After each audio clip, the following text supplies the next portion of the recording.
Você acompanha Jornal da Rede Alesp. E agora vamos com a nossa primeira entrevista. A gente fala sobre o PDL que dispõe sobre decretos de calamidade pública adotados pelos municípios paulistas. A Comissão de Constituição, Justiça e Redação aqui da Assembleia Legislativa do Estado de São Paulo aprovou a proposta do projeto do decreto legislativo que vai homologar coletivamente os decretos de calamidade pública adotados pelos municípios paulistas em razão da pandemia causada pelo coronavírus. E sobre esse assunto eu converso agora com o deputado Emídio de Souza, do PT. Bom dia, deputado. Bem-vindo ao Jornal da Rede Alesp. Tudo bem com o senhor?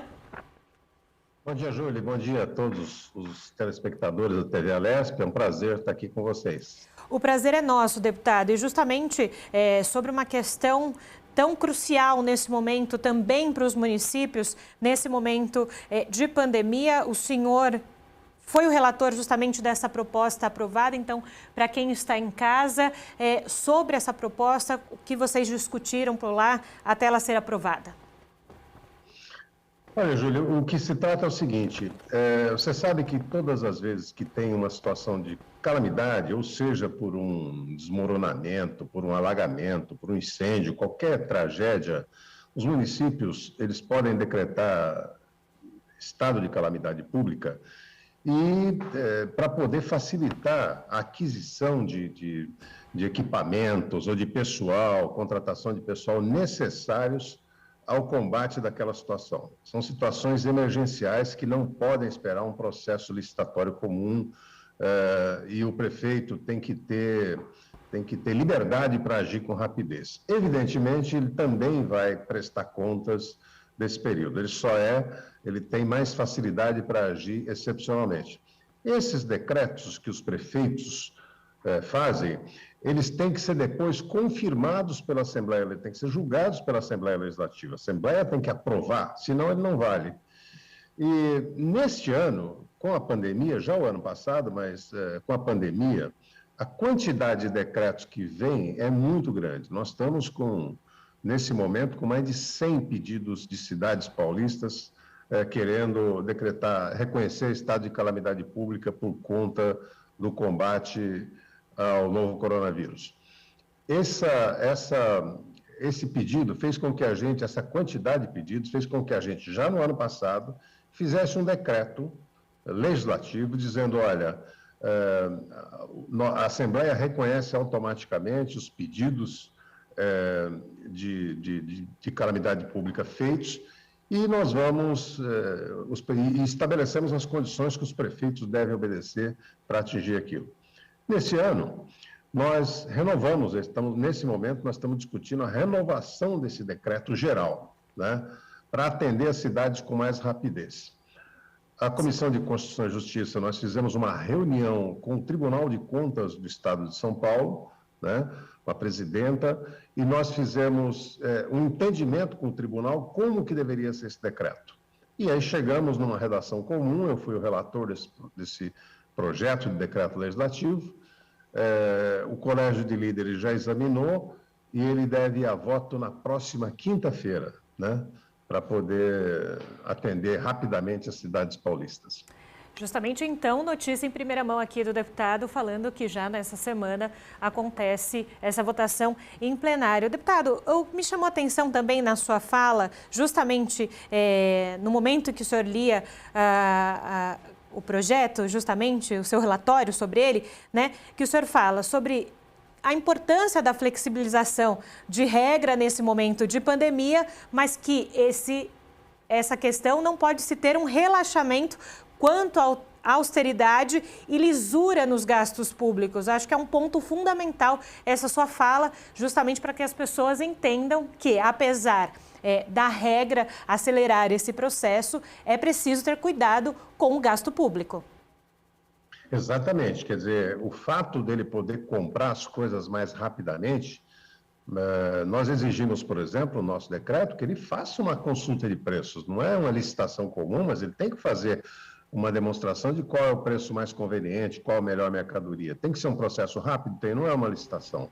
é vamos dizer, quase que um chamamento, uma coisa muito rápida, para poder atender rápido, né? Porque você tem equipamentos a comprar, você tem luvas, você tem álcool gel, você tem profissionais que você precisa contratar, e você tem também o atendimento emergencial às famílias que estão em dificuldades, que muitas vezes tem que se comprar rápido. Agora, isso não é carta branca para prefeito nenhum no estado de São Paulo comprar coisas acima do preço, praticar atos atentatórios à moralidade pública. Ao contrário, eles vão ser responsabilizados da mesma forma pelo Tribunal de Contas do Estado, se agirem em desconformidade com a lei. A única coisa que se faz é o seguinte: ao invés de fazer um processo normal de licitação que levaria meses, ele fica autorizado a dispensar essa licitação, fazer uma coisa mais rápida. Agora, os preços praticados terão que ser os do mercado. Isso não isenta nenhum prefeito com essa responsabilidade, que é uma exigência da moralidade pública. O que nós estamos fazendo é apenas acelerar para que as prefeituras tenham condição de atender mais rapidamente os munícipes atingidos pela calamidade da Covid-19. E aí, deputado, nós entramos numa outra questão, né, sobre a Lei de Responsabilidade Fiscal, que é muito importante, né? É uma palavra que a gente usa muito, a importância, mas que dirige aos administradores públicos, eles precisam seguir essa lei, né? Nesse momento de pandemia, qual a análise que o senhor faz justamente dessa lei de responsabilidade fiscal praticada pelos municípios?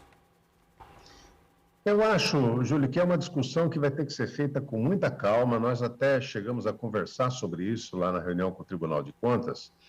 Eu acho que essa pandemia vai gerar diversos problemas de ordem fiscal, legal, que nós vamos ter que enfrentar no momento certo. O momento agora é de socorrer as pessoas, é de vacinar o mais rápido possível, é de atender as famílias em dificuldades, é de melhorar o sistema de saúde, fazer tudo que tiver ao alcance do poder público.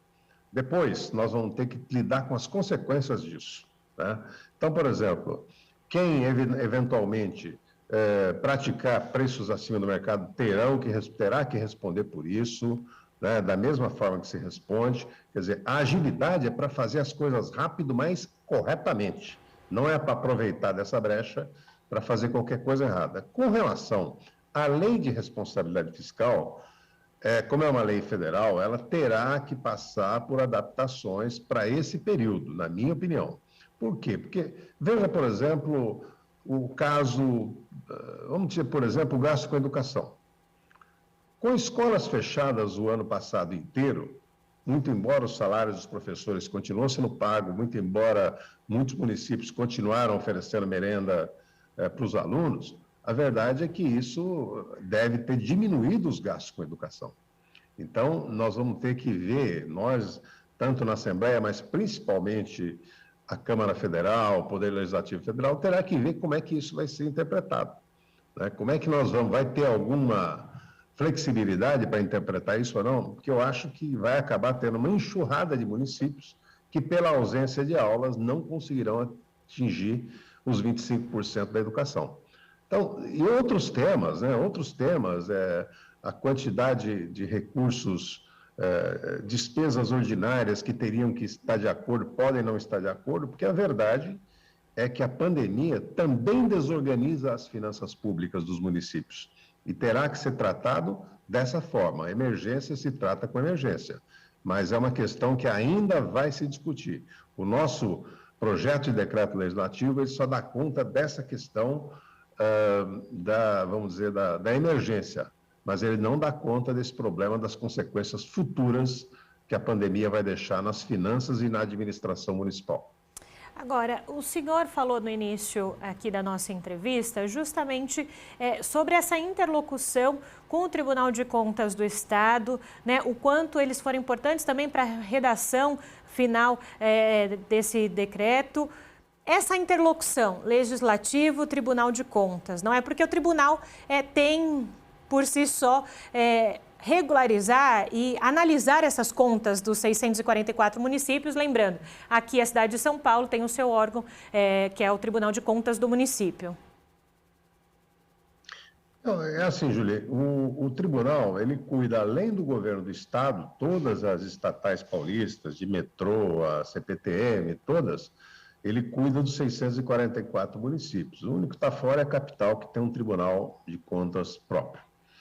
Nós, nessa questão, o tribunal, né, ele precisa ser enxergado assim, ele é um órgão auxiliar da Assembleia Legislativa de São Paulo.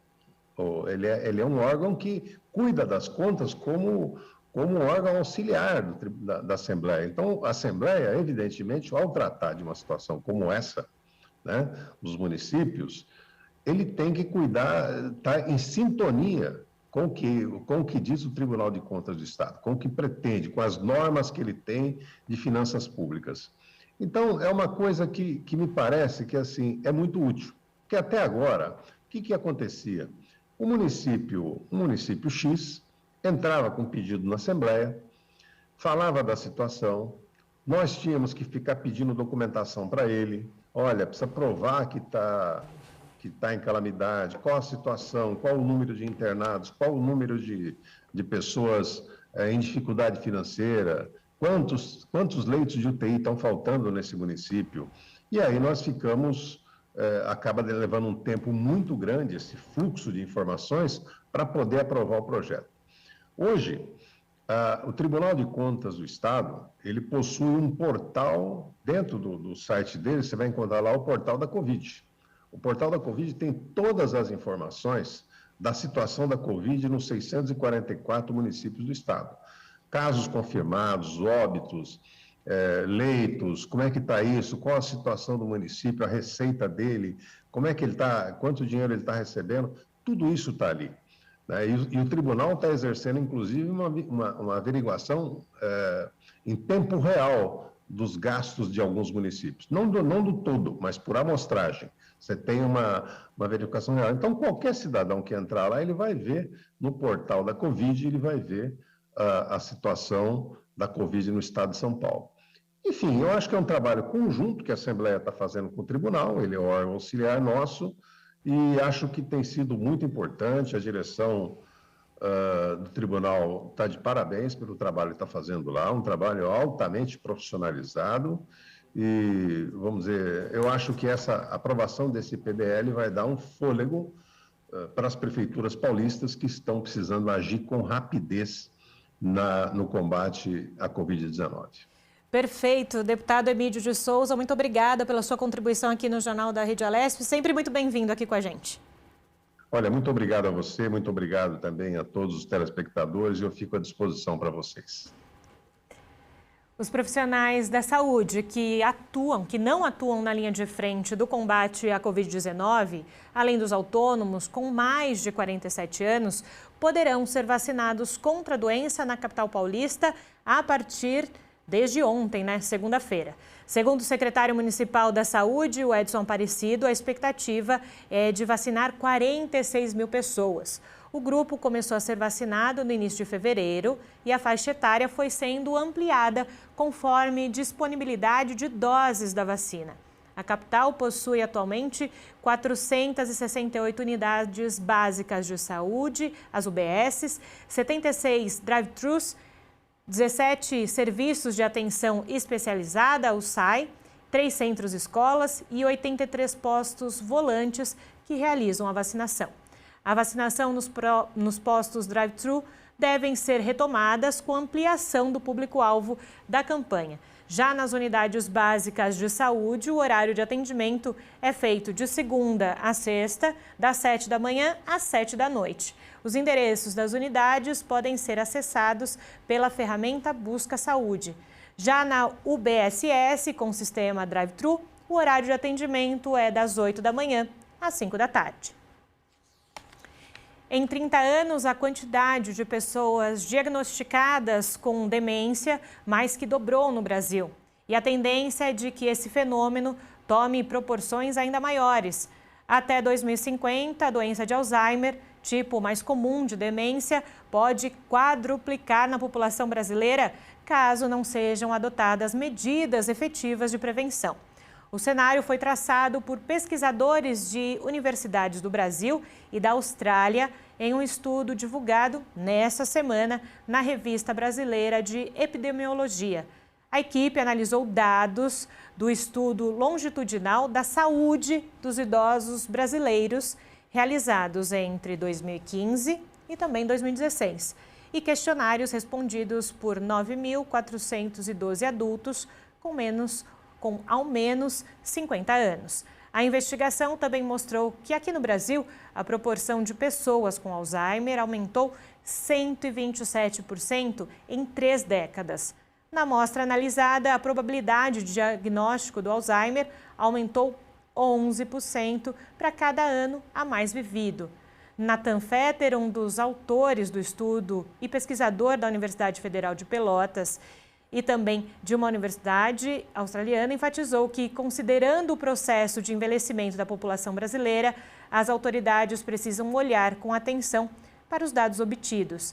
Segundo o estudo, há atualmente no país cerca de 30 milhões de idosos, o que equivale a 14% da população. A estimativa do IBGE é de que em 2060, 25% da população tenha 60 anos ou mais. Para ajudar a aumentar o estoque de serviços de hemoterapia, o Metrô de São Paulo, a Associação Brasileira de Hematologia, Hemoterapia e Terapia Celular se unem para estimular a doação de sangue. A campanha Eu Sou Doador de Sangue começou no dia 19 e vai até sexta-feira, dia 23 de abril.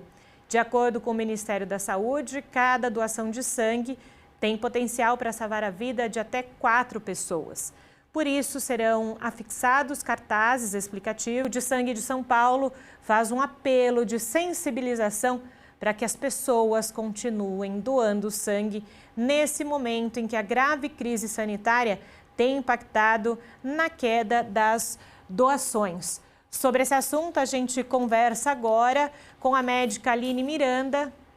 Já a gente conversa, então, com a Aline Miranda, que é médica do Banco de Sangue de São Paulo, para justamente a gente retomar essa questão da campanha de doação de sangue. Aliás, a gente tem falado muito aqui no Jornal da Rede Alesp, desde o início da pandemia, da importância de se ter, de que as pessoas consigam ir aos postos e doar esse sangue, que são fundamentais, principalmente nesse momento de pandemia. Agora sim, eu tenho aqui a nossa convidada, Aline Miranda, médica do Banco de Sangue de São Paulo.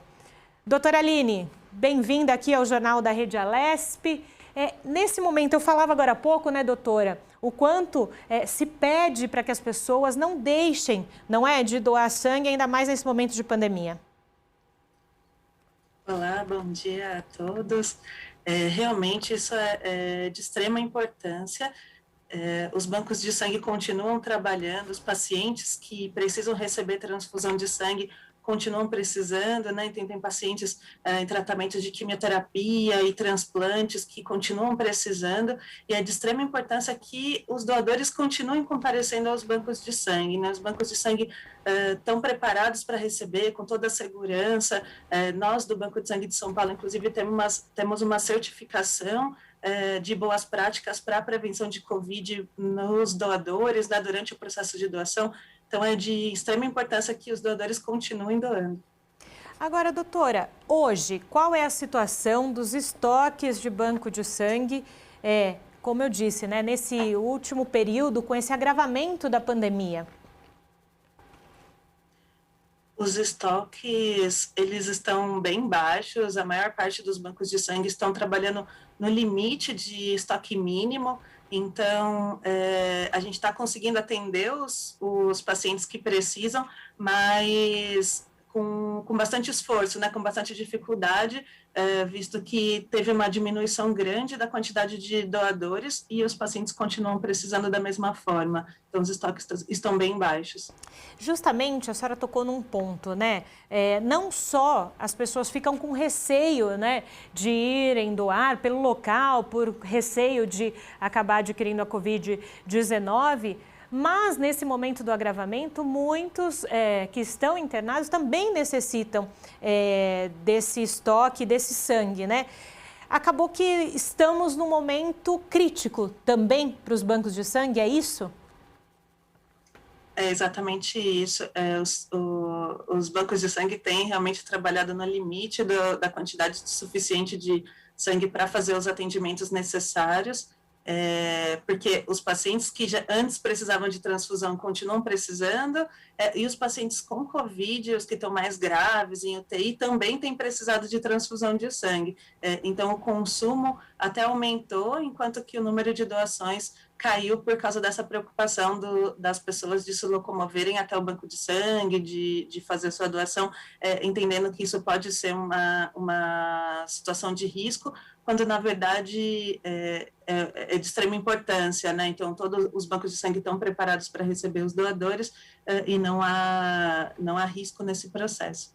Muito importante essa sua fala, doutora, porque nós ouvimos também outros representantes de banco de sangue dizendo: olha, todos os bancos de sangue seguem os protocolos de saúde, distanciamento social, álcool em gel, os leitos ali para doação também são colocados mais espaçados, então é uma doação não só pelo nome, é um ato de amor também doar sangue, não é, doutora?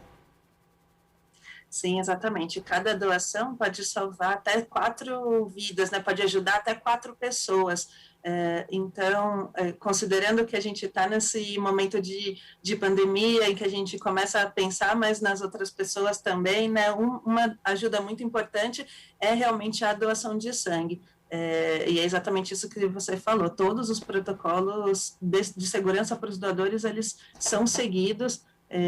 Então, não há nenhum risco em realizar a doação.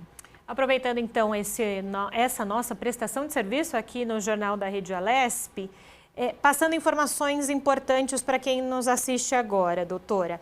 Quem pode fazer doação de sangue nesse momento? Como regra geral, qualquer pessoa saudável, entre 16 anos e 69 anos, ele pode doar sangue.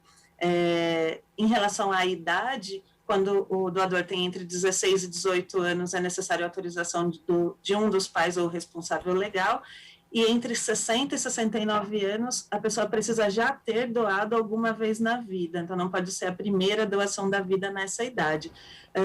Existem algumas outras regras específicas que é necessário que a pessoa entre em contato previamente com o banco de sangue, então se a pessoa tiver alguma doença, se tomar algum medicamento, fez alguma cirurgia ou procedimento dentário ou exame, alguma coisa assim, é importante entrar em contato com o banco de sangue previamente para perguntar qual é o tempo entre a realização do procedimento ou a utilização do medicamento e a possibilidade de doar, porque são bastante regras, então é importante que a pessoa entre em contato antes. Em relação ao Covid, especificamente, qualquer pessoa que já tenha mais de 30 dias depois de ter tido Covid, ela pode voltar a doar sangue. Agora, doutora, justamente a senhora falou, né, sobre esse momento de quem já teve a Covid, né, precisa então aí de um tempo maior, por isso que a senhora falou, é importante ligar para esses postos de doação para entender corretamente como funciona. Mas, até para que as pessoas entendam aqui com a gente, qual que é o tempo? Uma pessoa teve a doença, teve a Covid, se recuperou. Qual seria o tempo mínimo para essa pessoa doar? No mínimo 30 dias. A legislação permite a doação a partir de 14 dias, mas a maior parte dos bancos de sangue tem usado esse período de 30 dias, porque entre 14 e 30 dias o doador teria que fazer uma doação em uma sala separada, ter todo o atendimento separado. Então, para garantir a segurança até dos outros doadores, a maior parte dos bancos de sangue adotou essa prática de 30 dias. Então, a partir do momento que a pessoa não tem sintomas mais da Covid, 30 dias depois, ela pode procurar qualquer banco de sangue para realizar a sua doação normalmente. Uma outra questão também que chama atenção é que quando a gente ouve alguém que trabalha num banco de sangue, fala sobre alguns tipos de sangue que costumam ficar mais em falta, não é? Então, para quem nos assiste agora, doutora, por que isso acontece e quais são esses tipos sanguíneos, né, que faltam com maior frequência?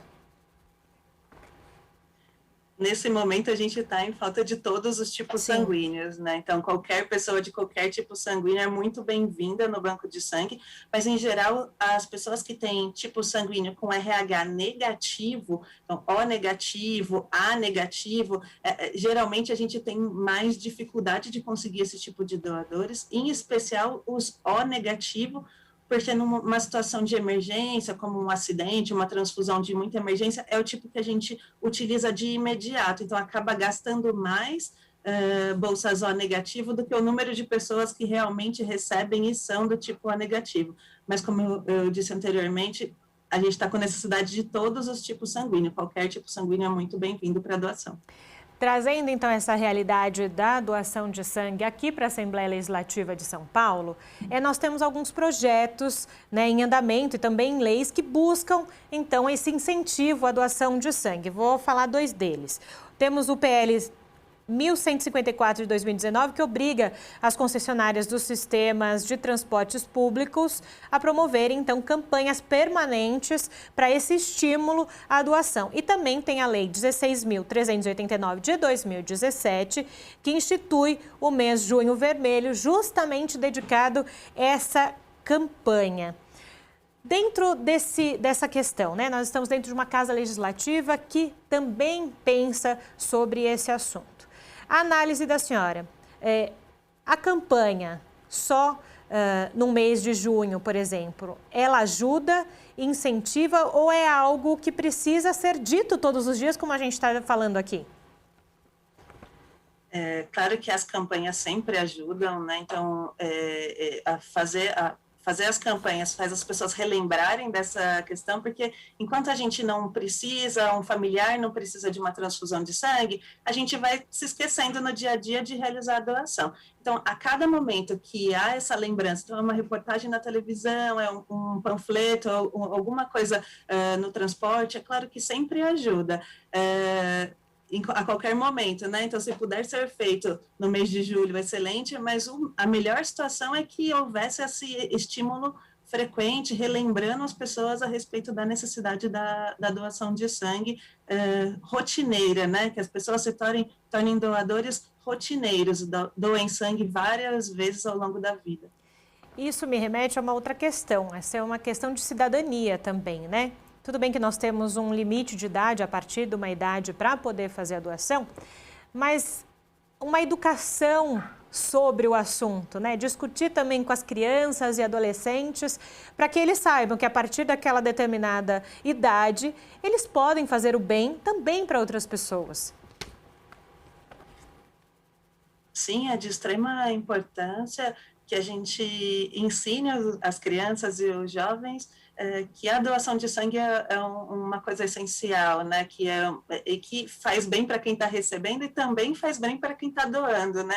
Os doadores, em especial os doadores de repetição, que doam muitas vezes, sempre colocam essa situação, que eles se sentem muito bem, saber que estão ajudando alguém, né? Então, é um ato realmente de cidadania, de amor ao próximo. A gente nunca sabe no futuro se nós mesmos ou algum familiar nosso pode precisar dessa transfusão.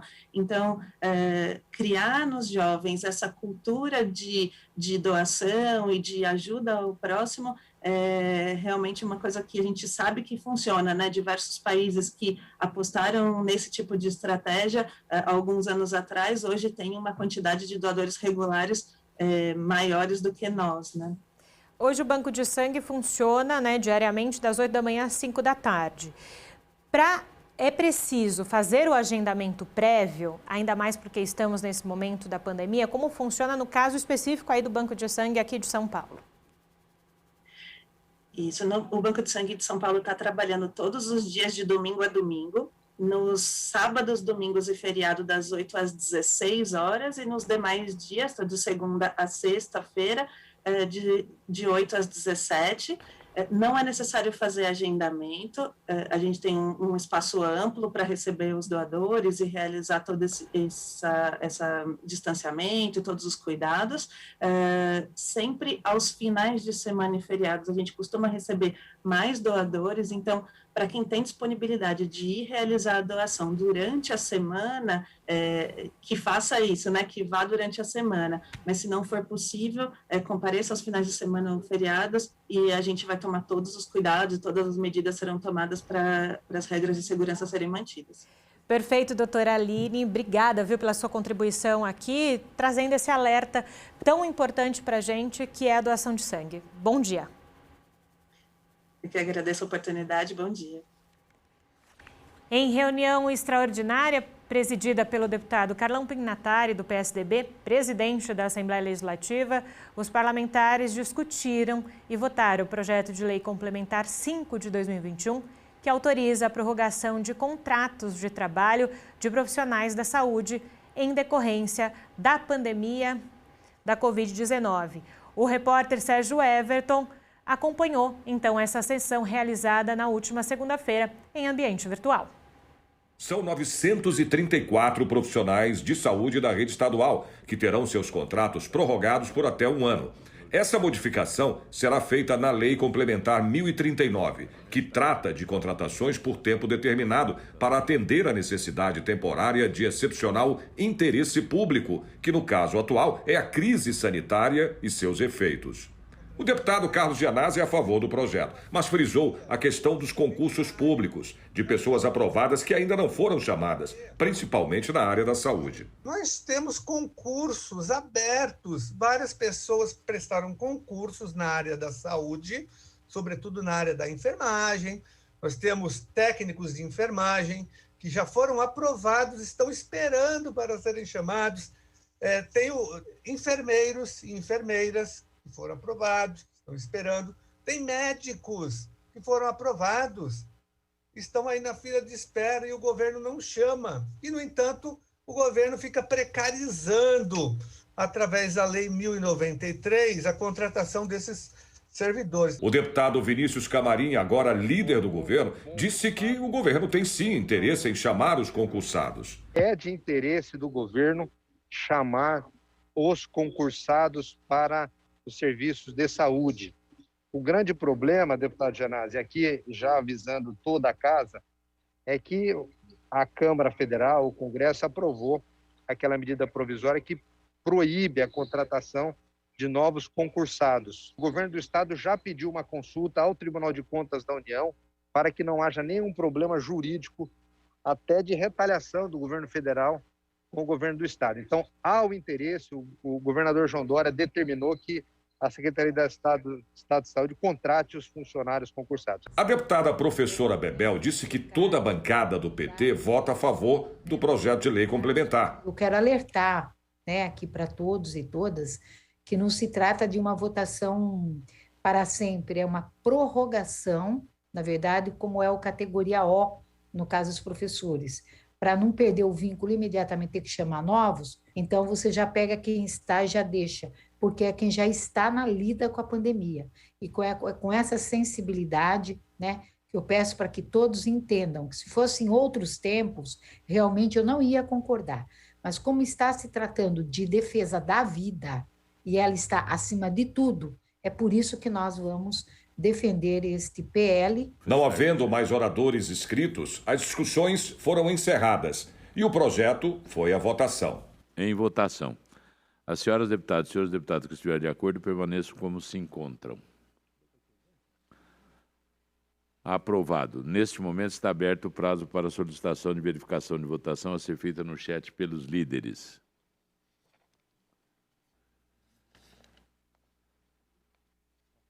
Aprovado o projeto, nesse momento, não, está aprovado o projeto. Emenda número 1, com parecer contrário do Congresso de Comissões, em votação. As senhoras deputadas e senhores deputados que forem contrários, permaneçam como se encontram. Rejeitada a emenda. Nesse momento está o prazo para solicitação de verificação a ser feita no chat pelos líderes. Está rejeitada a emenda. Esgotado o objeto da presente sessão, tem o voto favorável à emenda do deputado Paulo Fiorilo, da deputada professora Bebel e da bancada do Partido dos Trabalhadores.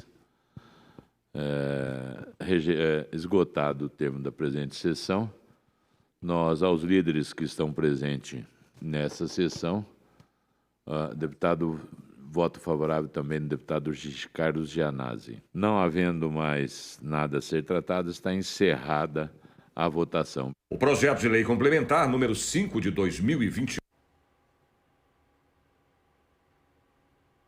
O país registrou 1.607 mortes pela Covid-19 nas últimas 24 horas e totalizou na noite de segunda-feira 375.049 óbitos desde o início da pandemia.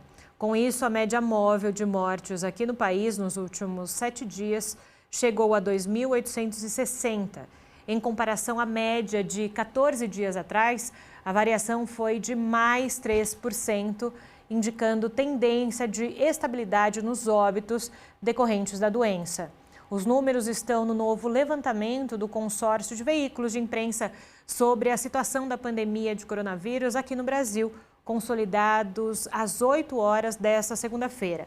O balanço é feito a partir de dados das secretarias estaduais de saúde. Já são 89 dias seguidos no Brasil com a média móvel de mortes acima da marca de 1.000. O país completa agora 34 dias com essa média acima de 2.000 mortos por dia. Nos últimos 24 dias, a média esteve acima da marca de 2,5 mil mortos. Solenidade realizada virtualmente debateu o Decreto Federal 9.759 de 2019, que propõe mais algumas regras e limitações aos conselhos nacionais. Confira agora na reportagem de Fábio de Lima. Ato solene convocado pela deputada Mônica Seixas, da Mandata Ativista, e mediado por Jesus dos Santos, também membro da Mandata Ativista, coloca-se radicalmente contra ao Decreto Federal 9759 de 2019, que acaba e estabelece regras e limitações para os conselhos nacionais. Esses conselhos são formados por pessoas de diferentes especialidades que, de forma voluntária, trabalham na criação e aperfeiçoamento de políticas públicas. Renato Azevedo, ativista de igualdade social, comparou o decreto a uma escravidão. Então, comecemos a classificar o dia 11/4 de 2019, que é o dia da escravização da participação social.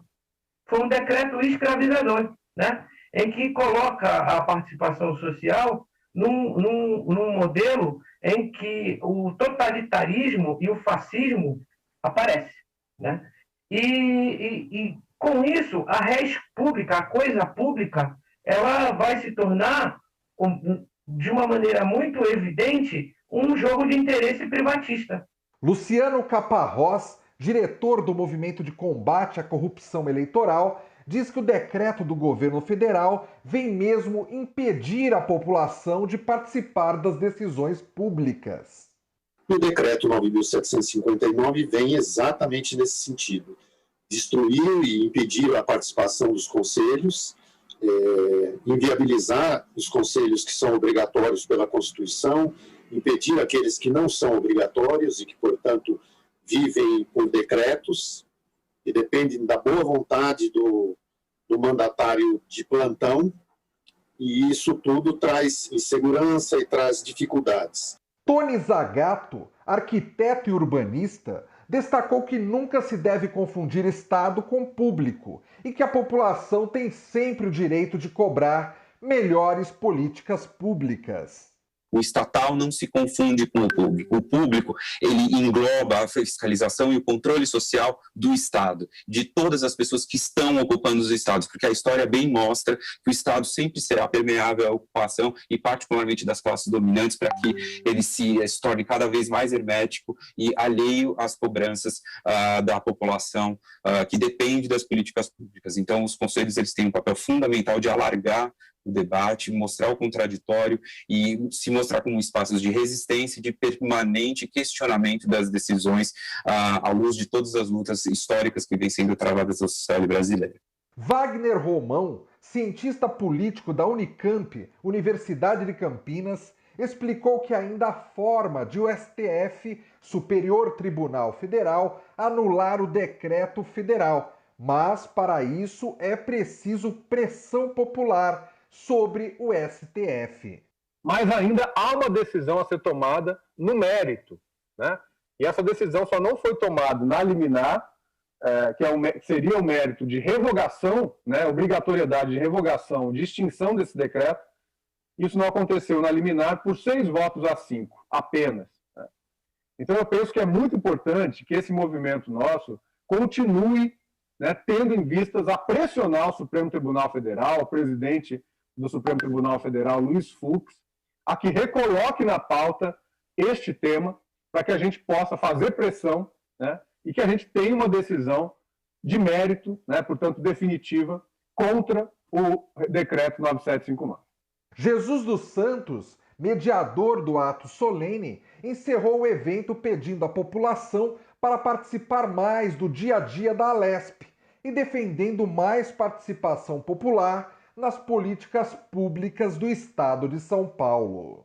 E, por fim, não menos importante, a ideia é, e aí eu já convido a todas aqui que se fazem presente, a todos, a quem nos acompanham aqui pelas redes sociais, que construam junto com a gente uma frente de participação popular na Assembleia Legislativa que tenha como objetivo construir nesse projeto, dar continuidade à construção desse projeto de responsabilidade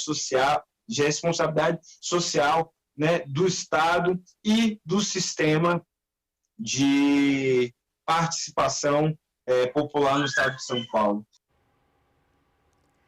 A Câmara dos Deputados aprovou o projeto de lei 5.222 de 2020, que altera o Código de Trânsito Brasileiro para isentar de penalidades as infrações de trânsito cometidas por veículos de socorro, de polícia e de bombeiros, de fiscalização e operação de trânsito.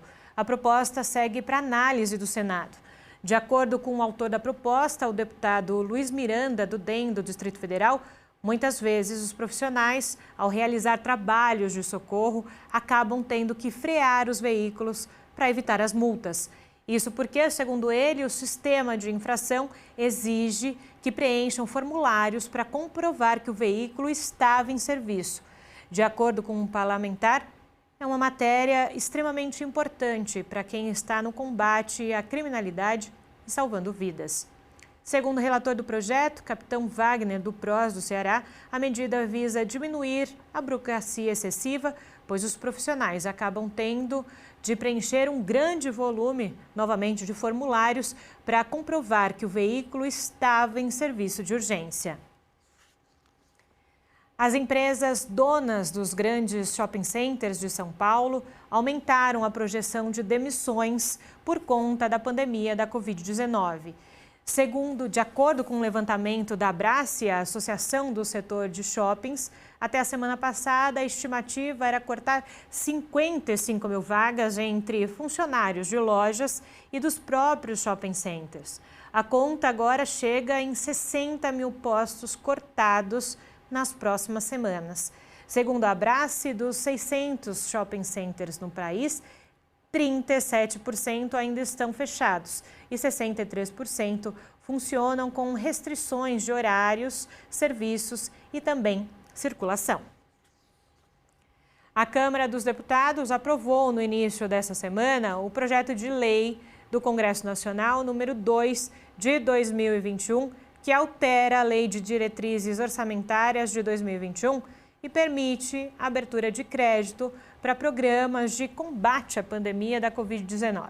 O texto segue agora para sanção ou veto presidencial.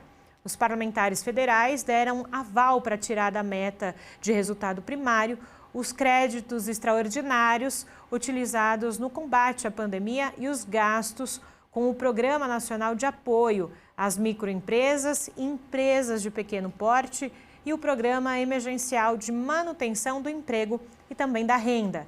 Além disso, os parlamentares permitiram manter um montante de 16 bilhões e 500 milhões de reais para emendas parlamentares. Dessa forma, os gastos na saúde contra o novo coronavírus e os programas de proteção de empresas e de empregos ficam sem limites específicos. O Jornal da Rede Alesp vai para um rápido intervalo. Nós já voltamos na sequência com muito mais informação para você.